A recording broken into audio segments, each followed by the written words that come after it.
Китеп берилгендерден Аллахка акырет күнүнө ыйман келтирбегендер жана Аллахтын анын элчисинин арам кылган нерселерин арам катары тааныбагандар, ошондой эле чыныгы динди тутунбагандар менен өздөрүн кор тутуп салык төлөмөйүнчө согушкула.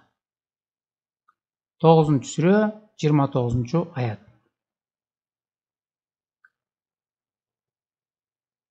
Ислам динин кабыл албагандар менен согушкула дейт. Бул жерде чыныгы дин деп 24-цифрада астында жазылып турат. Ислам динин тутунбагандар менен өздөрүн кор тутуп салык төлөмөйүнчө согушкула.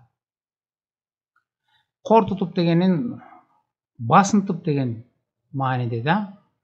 Анын орусчасын карап көрөлүк ушул эле аяттын. Сражайтесь с теми из людей Писания, которые не веруют ни в Аллаха, ни в последний день, которые не считают запретными то, что запретили Аллах и его посланник, которые не исповедуют истинную религию, пока они не станут собственноручно платить дань, оставаясь униженными.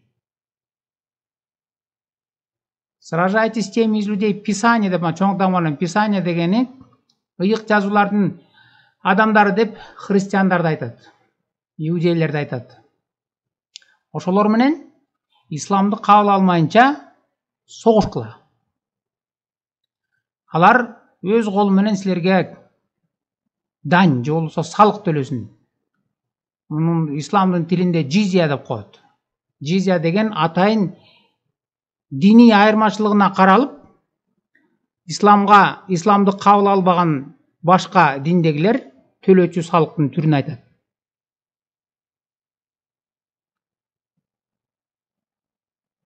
Бул аятты түшүнүш үчүн дагы тереңирээк биз ислам тарыхындагы бир маанилүү даталар бар.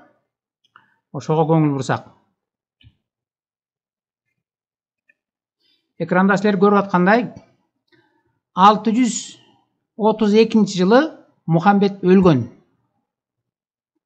Ошондо анын ордуна Абу Бакр халиф болуп келген. Халиф деген бул исламдын жобосу менен жашаган калкты, мамлекетти халифат деп коет. Халифат деген ал толугу менен бул түшүндүрүп айтыш үчүн светтик эмес, демократиялык баалуулуктар жок. Биздин азыркы тил менен айтканда, жалаң гана кей исламдын жоболору менен, эрежелери менен жашаган мамлекетти халифат дейт. Ал эми ошондой мамлекеттин башында турган адамды халиф дейт. Ошол Мухаммед өлгөндөн кийин биринчи халиф болуп Абу Бакр болгон. 2 жылдан кийин 634-жылы Абу Бакр өлгөндө анын ордуна Умар ибн Аль-Хаттаб келген. Умар ибн Аль-Хаттаб 638-жылы Иерусалимди басып алган. Ал эми Иерусалимди басып алганда аларды Иерусалимдин негизги калкы христиандар менен иудейлер болгон. Ошолорду басып алганда Умар алар менен келишим түзгөн. Ал дүйнөдө Пакт Умара деген ат менен белгилүү да. Азыр биз ошого кирип көрсөк, Пакт Умара ал не деген келишим болду экен? Эгер Google'га кирсеңер, договор Умара деп жазсаңар болот, же болбосо фатва Пакт Умара, тафсира Пакт Умара, мына Вики Ислам. Ушулардын каалаганын көрсөңөр болот. Мен islam.plus деп мусулмандардын өздөрүнүн жазганына кирип көрөлүк. Мына фатва Пакт Умара из тафсира Ибн Касира. Ибн Касирдин жазган тафсиринен алынган ошол булагы да пакт. islam.plus. Пакт Умара из тафсира Ибн Касир. Муну бир мусулман адам жазып атат. Ошол Умардың пактын Ибн Касирдин тафсиринен окуп көрүп, анан өзүнүн ой пикирин жазып келтирген да. Ассаламу алейкум. Почитал тафсир Ибн Касира в суре Ат-Тауба и был несколько удивлен. Там много нетерпимости, и он считает, что все мирные аяты отменены, и война с иноверцами должна быть вечной. Джизья нужна именно для унижения неверных и так далее. Но больше всего меня удивил пакт Умара, который Ибн Касир приводит к этой суре. Вот его перевод. Ассаламу алейкум. Мен Ибн Касирдин тафсирин окуп көрүп таң калдым. Анткени анын ой боюнча жазган тафсиринде айтылып атат, мусулман эместер менен же капырлар менен болгон согуш түбөлүккө болуш керек. Жана джизия же болбосо салык, бул аларды басынтуу ыкмасынын бир жолу болуп эсептелет. Жана Умардын пакты мага андан аркысында: когда мусульмане в 638 году взяли Иерусалим, халиф Умар ибн Аль-Хаттаб заключил его с жителями договор, в котором гарантировал безопасность их храмов и имущества и выдвинул условия, чтобы ни один из иудеев не жил в этом городе. Договор Умара стал считаться одним из важнейших документов в истории Иерусалима и Палестины. Ниже приводится текст этого договора. Кача мусулмандар 638 жылы Иерусалимди басып алганда, халиф Умар ибн Аль-Хаттаб алардын Иерусалимдин жашоочулары менен келишим түзгөн. Ошол келишимге макул болуп согона кей алардын жашоосу коопсуздугун кепилдик берген. Ал кандай пакт же болбосо келишим экендигин төмөндө жазып улантып атат. Во имя Аллаха милостивого милосердного. Это письмо для раба Аллаха, Умара, повелителя правоверных, от христиан такого-то города. Когда вы, мусульмане, пришли к нам, мы просили гарантии безопасности для нас, наших детей, нашего имущества и служителей нашей религии. И мы берем на себя обязательства. Христиандар кат түрүндө жазып Умарга кайрылып атат.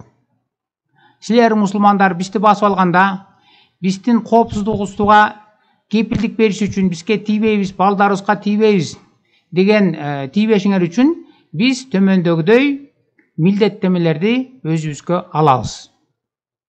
Ал кандай милдеттемелер? Уланат. Не возводить храмы и монастыри. Запрещалось строить новые храмы и монастыри. Биз эч качан өзүбүзгө храм, сыйынуу жайларыбызды салбайбыз жаңысын. Не восстанавливать разрушенные и нуждающиеся в капитальном ремонте религиозные сооружения, храмы, монастыри. Ал эми буга чейинки салынган храмдарыбызды эч качан ремонттоп же жаңылап оңдобойбуз. Башкача айтканда, алардын храмдары убакыт өткөн сайын эскирип, бузулуп, талкаланып, өзүнө өзү жок болуп, ошону менен бирге ишеними дагы жок болуш максатында ушундай келишим түзүлгөн. Андан ары. Не использовать их во враждебных по отношению к мусульманам целях. Жана храмдарыбызды мусулмандарга каршы колдонбойбуз дейт. Анткени мусулмандар өздөрүндө көргөндө мусулмандардын согушка чыгаарда, жихадка чыгаарда негизи бардык нерселери булар динге байланыштуу да. Анан мечиттен башталат. Чыр чатагы дагы, согушка чыкканда дагы, жихадка чыкса дагы, үндө агитация, үйрөтүү деген мечитте да. Анан алар дагы ошондой ойлошкон. Булардын храмында дагы ошондой үйрөтпөсүн, ошондуктан храмдарында эч кандай мусулмандарга каршы иштер жүргүзүлбөш керек деп. Двери наших храмов будут открыты для мусульман, путников и прохожих днем и ночью. Биздин храмдардын эшиктери күн түнү менен мусулмандар келип жата бергенге, өздөрү билгендей жүргөнгө ар дайым ачык болот. Мы гарантируем отдых, питание и ночлег для каждого гостя-мусульманина в течение 3 дней. Эгерде мусулман адам үйгө келип калса, ал 3 күнгө чейин каалагандай жатып, тамак ашыңды бекер жеп, үйүңдө өз үйүндөгүдөй жүрө берсе болот. Мы не будем укрывать шпионов и беглецов в наших храмах и жилищах и покрывать предательство в отношении мусульман. Мындай мамилелер боло баштаганда, албетте христиандардын, иудейлердин арасынан каршы чыккандар болушу мүмкүн болчу. Ошондуктан булар алдын ала милдеттем алат. Эгерде биздин арабыздан бирөөлөр каршы чыга турган болчу болсо, же качкын боло турган болсо, биз аларды эч качан жашырбайбыз. Тескерисинче силерге кармап беребиз. Мы обязуемся соблюдать запрет на изучение Корана.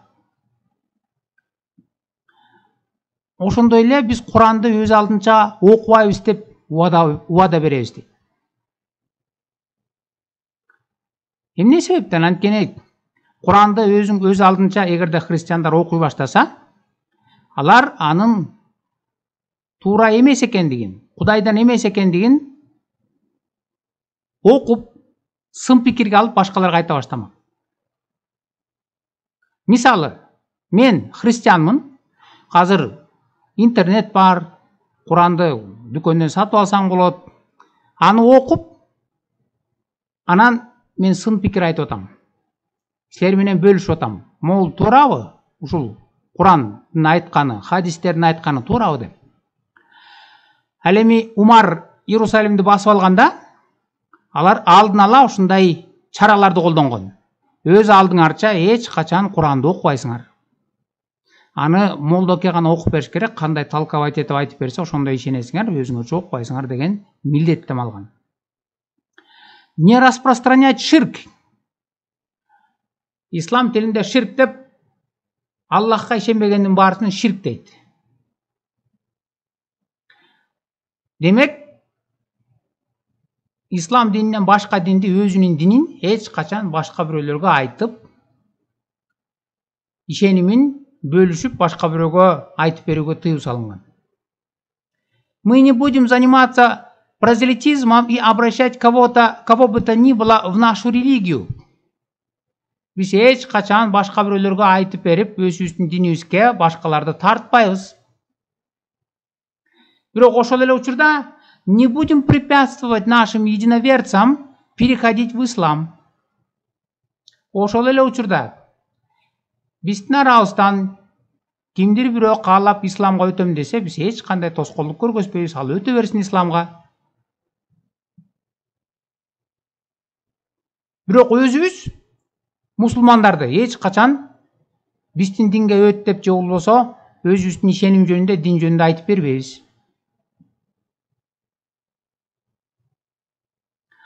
Если они того пожелают, эгерде алар каалашса.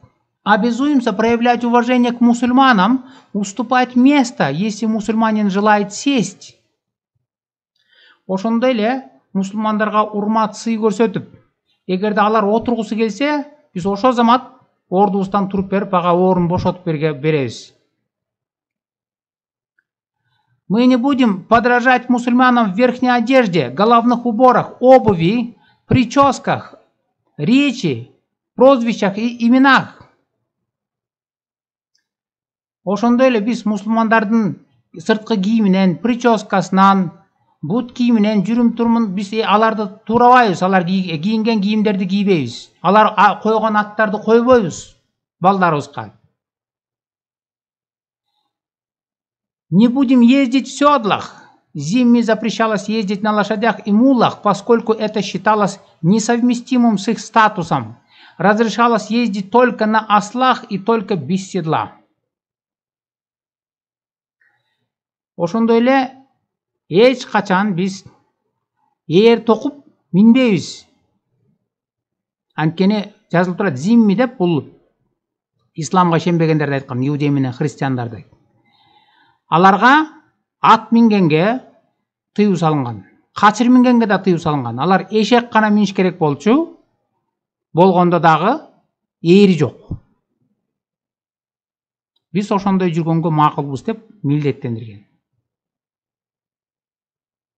Хранить и носить при себе оружие. Эч качан өзүбүз менен өзүбүздө курал жарак алып жүрбөйбүз деген убаданы беришкен. Анткени мусулмандар ар дайым курал алып жүрүш керек болчу да, каалаганын өлтүрөт. Ал эми христиан менен иудейлер эч качан курал алып жүрбөш керек болчу. Не будем вырезать на перстнях и печатях надписи на арабском, использовать арабскую каллиграфию для гравировки. Эч качан араб алфавитин печатька же болбосо жазууга колдонбойбуз. Обязуемся соблюдать запрет на продажу вина, алкогольных напитков. Эч качан вино жасап сатпайбыз деп милдеттендирген. Эмне себептен? Анткени кээ бириңер билсеңер керек, христиандардын Кудайга табынуу жөрөлгөлөрүнүн бири болуп эсептелинген бул бир айда бир жүзүмдүн ширесинен же болбосо ошол кезде винодон бир чөйчөккө куюп, анан бардык бөлмөдө отурганын баарысың ошондон ооз тийип көрүп, анан ошол аркылуу Иса Теңирдин айкашкан жагашта кадалганын эскерет. Муну вечеря деп коет. Ал эми мусулмандар Иерусалимди басып алганда бул жанагы диний жөрөлгөлөрүнө храмдарды курганга эле тыюу салбастан, бирок диний жөрөлгөлөрүн дагы аткарганга тыюу салган. Эч кандай вино жасабайсың, а демек андай жөрөлгө дагы өткөрө албайсың деп. Обязуемся состригать волосы спереди. Везде носить только обычную рабочую одежду. Чачыбызды маңдайын кырып салып, ар дайым жөнөкөй гана кий. Жумушка кийчү жөнөкөй кийимдер менен жүрөбүз. Эч убакта жакшы кийим кийбейбиз. Ал эми чачым болсо маңдайын кырып салыш керек болчу. Жарты чеке калак баш кылып басынтуу максатында. Носить ремни на талии. Атайын белинде кур тагынып жүрүш керек болчу. Бул мусулман эмес экендигинин белгиси катары ушундай тагынып жүрүш керек. Воздерживаться от возведения и демонстрации крестов за пределами наших храмов. Храмдарыбыздын үстүнө эч качан кресттерди койбойбуз. Христиан белгиси катары. И соблюдать запрет на демонстрацию наших священных писаний мусульманам. Ошондой эле мусулмандарга биз эч качан өзүбүздүн ишеним жөнүндө, динибиз жөнүндө айтып бербейбиз. Эч кандай диний жөрөлгөлөрүбүздү аларга көргөзбөйбүз. Обязуемся соблюдать запрет на колокольный звон за исключением одиночных ударов колокола. Бизге белгилүү болгондой, христиандар храмдарында коңгуроолорун кагат. Ошол коңгуроолорго дагы тыюу салган. Биз андай коңгуроолорду какпайбыз деп милдеттеме алдырган. Не читать молитвы и наши священные писания в наших храмах в присутствии мусульман. Өзүбүздүн храмда сыйынуу же проповедь айтуу, Кудай сөзүн окуу, эгерде мусулман кирип келсе, ошол замат токтош керек болчу. Эч качан мусулман биздин арабызда келип калса, болуп калса, биз эч качан өзүбүздүн динибиз жөнүндө айтпайбыз. Ал турмак сыйынбайбыз деген милдеттемени алдырган. Обязуемся соблюдать запрет на колокольный звон. Мусульмана. Не устраивать громкие плачи по усопшим, чтобы мусульмане нас не слышали. Эгерде үй бүлө мүчөлөрүнөн атасы, энеси, бир туугандары каза болуп кала турган болчу болсо, эч качан үнүн катуу чыгарып, аза күтүп ыйлабаш керек. Анткени мусулмандардын тынчын албаш керек, ал укпаш керек.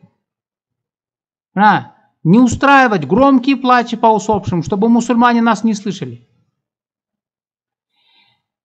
Проводить похоронные процессии так, чтобы свет наших факелов не был виден мусульманам. Өлгөн адамды дагы акыркы сапарга узатып коюп атканда эч качан факелдерди колдонбойбуз. Алар тынч канакка өтүш керек. Эч ким көрбөш керек, билбеш керек. Билгизбей, унчукпай алып барып коюш керек. Бугуңду ичиңе катышың керек, эч качан үнүңдү чыгарып, атаң өлсө дагы, энең өлсө да ыйлабашың керек. Анткени мусулмандар укпаш керек, алардын тынчын албаш керек. Проводить похоронные процессы, чтобы свет наших факелов был, да. Мы не будем хоронить умерших вблизи мусульманских кладбищ. Шуга көңүл буруп койсоңор. Биз эч качан өзүбүздүн өлгөн адамдарды мусулмандар коюлган жерге койбойбуз деп милдеттеме алдырган.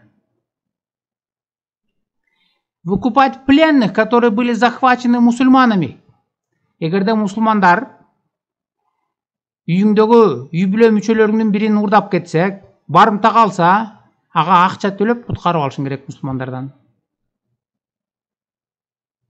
Ошондой милдеттеме алдырган. Мы будем помогать мусульманам и соблюдать неприкосновенность их имущества. Биз ошондой эле мусулмандардын оокат мүлкү жоголбош үчүн, эч ким тийбеш үчүн биз ага жардам кылабыз. Мы не будем посягать на жизнь мусульман. Эч качан мусулмандарга биз кол көтөрүп, аларга үйдө карабайбыз. Мы обязуемся соблюдать данные условия соглашения в обмен на гарантию неприкосновенности. Ушунун баарысын бизге тийбесеңер эле болду деп аткарганга даярбыз. Несоблюдение какого-либо из пунктов соглашения нарушает его, и вы имеете право поступить с нами так, как считаете нужным поступить с людьми, обвиненными в неповиновении и бунте. Эгерде биз жогоруда айтылган милдеттемелерибизди аткара албай калсак, анда бизди өзүңөр каалагандай жазаласаңар болот. Записано и передано в 15-й год по хиджре. В этом свидетельствует Халид ибн аль-Валид. Муну астындагы аталган адамдарды айтып атат, булар күбөлөндүрүп атат дейт, ушул болгон. Хижранын 15-жылында болгон. Башкача айтканда 638-жылы Умар Иерусалимди басып алганда. Эми ушуну жазган, окуган адам мусулман өзү аягын дагы улантып атат. Если бы сегодня к нам, мусульманам, так относились, то мы были бы крайне возмущены и считали бы это фашизмом. Это ведь почти то же самое, что творят ИГИЛ. Как это можно объяснить? Как объяснить этот пакт Умара? Мусулман адам жазып атат, ушу айтып атат аягында. Эгерде бүгүн бизге ушундай мамиле кылса, биз муну фашизм деп карамакпыз. Муну жанагы ИГИЛ азыркы күнгө чейин кылып атпайбы? ИГИЛ деген террордук уюм, мусулмандар. Алар ушуну кылып атпайбы дейт.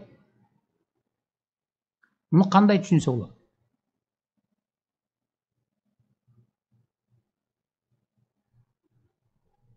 Биз андай деле күчтүү мамлекет эмеспиз да. Элестетип көргүлөчү, бизден дагы чоң мамлекеттер бар, державалар жаныбызда. Россия мамлекети бар. Биз алардын курамында 120 жылдан ашык болгонбуз. 91-жылы эгемендик алганга чейин. Анан элестетип көргүлөчү, эгерде биз Россиянын курамына киргенде орустар келип туруп бизге ушул Умар Иерусалимди басып алгандагы кылган мамилесин, койгон шарттарын коюп, бизге ушундай кылса кандай болот элек? Чачыңардын маңдайын алып таштап, жарты чеке калакбаш кылып, атка мингенге болбойт, эшекке гана минишиң керек. Аны дагы эр токуму жок минишиң керек. Анан жизия төлөшүң керек. Сен мусулман болбогондугуң үчүн деп туруп, же болбосо алардын динине кирбегендигиң үчүн деп туруп, жизия же диний айырмачылыгына карап салык төлөтсө. Ал эле эмес, көрүстөнгө койдурбай кысымга алып кыйнаса кандай болот элеңер? Мындай милдеттеме алдырган. Көрүп атасыңарбы? Мы не будем хоронить умерших вблизи мусульманских кладбищ. Мунун башталышы ушул жактан башталган. Жогоруда биз окубадыкпы?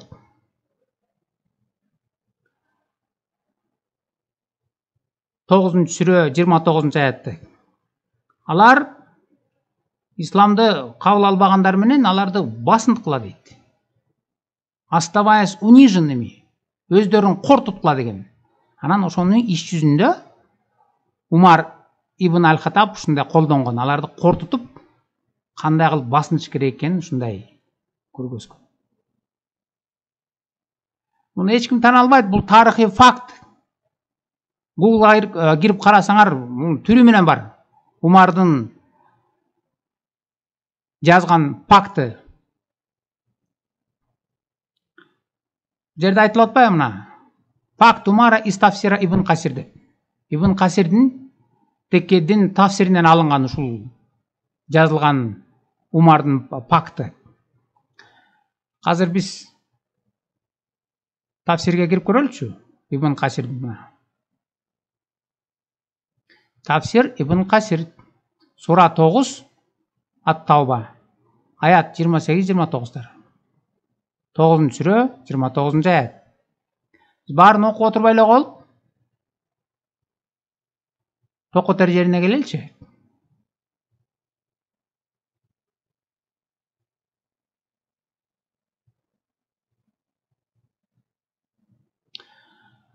Ал жерде мындай дейт.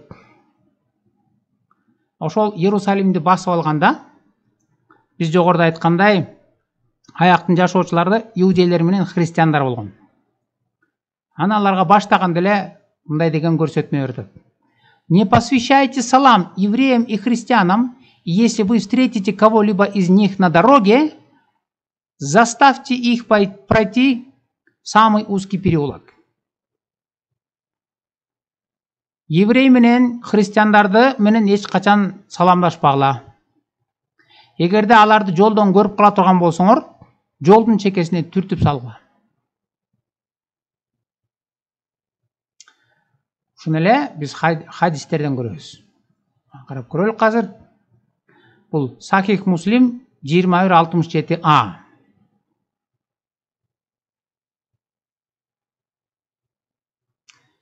Ажинде мындай дейт. Не приветствуйте иудеев и христиан, пока они не приветствуют вас. А когда вы встретите кого-либо из них на дороге, заставьте его пойти в самую узкую часть дороги.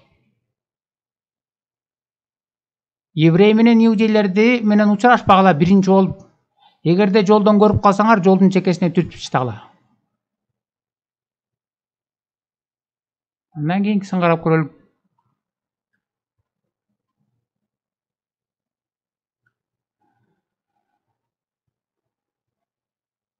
Посланник Аллаха сказал: не предшествуйте евреям и христианам саламом. Если кто из вас встретит их на пути, то заставьте их приблизиться к его узкому участку.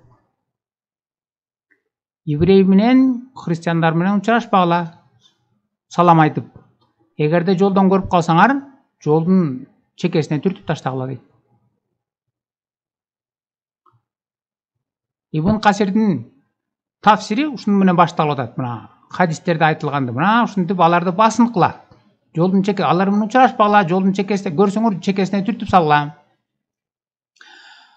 Андан аркысында айтат. Вот почему лидер верующих Умар бин аль-Хаттаб, да будет доволен Аллах вместе с ним, требовал, чтобы христиане выполнили его хорошо известные условия. Ошон үчүн Умар ибн аль-Хаттаб Иерусалимди басып алганда, баарына белгилүү болгон ушундай шарттарды аткарууга мажбурлаган. Ал шарттар эмне себептен түзүлдү элек? Аны айтып атат. Эти условия, которые обеспечили их постоянное унижение и позор.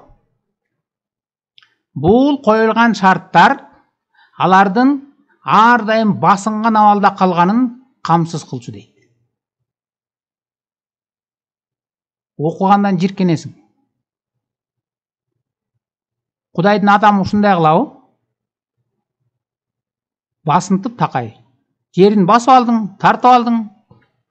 Анан аларды исламды кабыл алмайынча жизия төлөтүп, акча төлөтүп, чаштарын кырып, атка мингизбей, эшекке мингизип, эшекти дагы ээр токму жок мингизип, өлсө койдурбай, жер бербей, ушундай кысымга алган, кыйнаган шарттарды Кудайдын адамы түзөбү?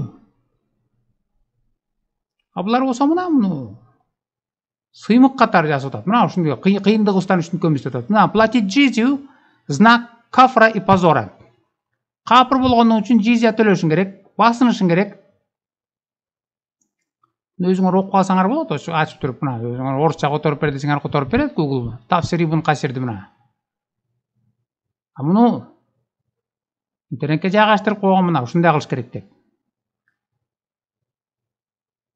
Эти условия, которые обеспечили их постоянное унижение и позор. Біз жанагыл окуган бу жердеги факт умар мына ушул эле биякта жазылган. Google которду. Бу жерде дагы жогоруда айтылган басынтуу ыкмаларынын бири болуп эсептелинген. Мына бул мы не будем хоронить наших мертвых рядом с мертвыми мусульманами. Басынтуу ыкмаларынын бири болуп, өлсө койдурбаш керек. Мусулмандардын жанына койбош керек.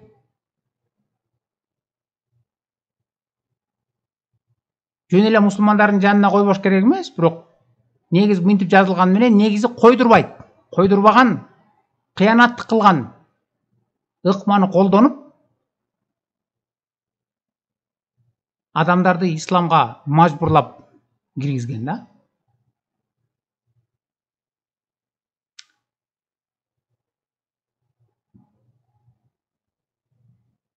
Кудай ушинтип ушундай жол менен өзүнө ишендирип анан ушундай динди береби? Өзүңөр акылга салгылачы, ойлонгулачы бир.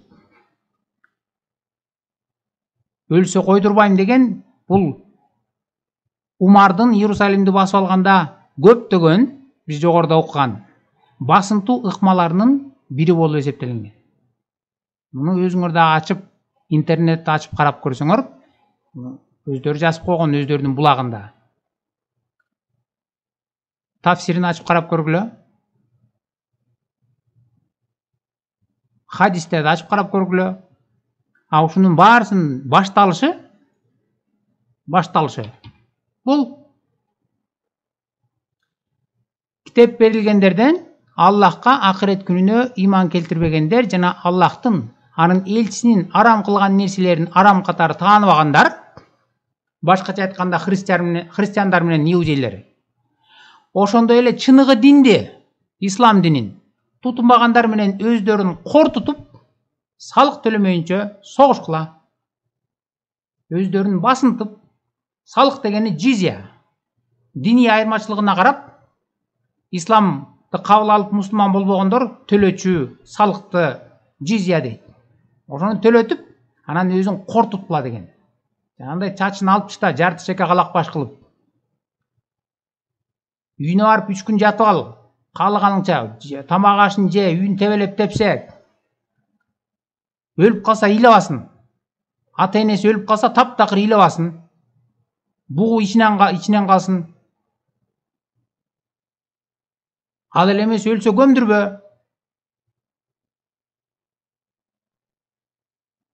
Ушул басынтуу ыкмаларынын бири болгон. Ушул Кудайданбы? Кудай ушундай үйрөтөбү? Муну шайтан гана ушинтип үйрөтөт. Жумшак айтканда, айбири жок, каракчы адамдар ушуну кылат. Адамгерчилиги жок.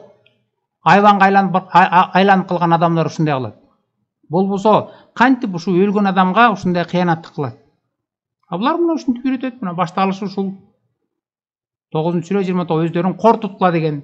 Кор туткан жолун көргөзүп атат. Орусчасы мына: пока они не станут собственноручно платить дань, оставаясь униженными. Унижать эткиле деген, басынткыла деген.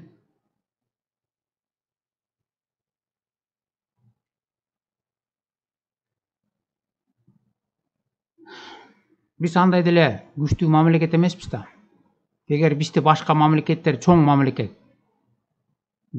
Кытай деп коелучу, басып алып, өзүнүн динин таңулап, кабыл албагандарга ушинтип чачын алып, эне атасы өлүп калса да ыйлабагыла, унчукпай алып барып койгула, ал турмак унчукпай алып барып коеюн десең дагы койдурбай, жер бербей, анткени биздин диндегилер менен динге өтмөйүнчө койдурбайбыз десе, кандай болот элек?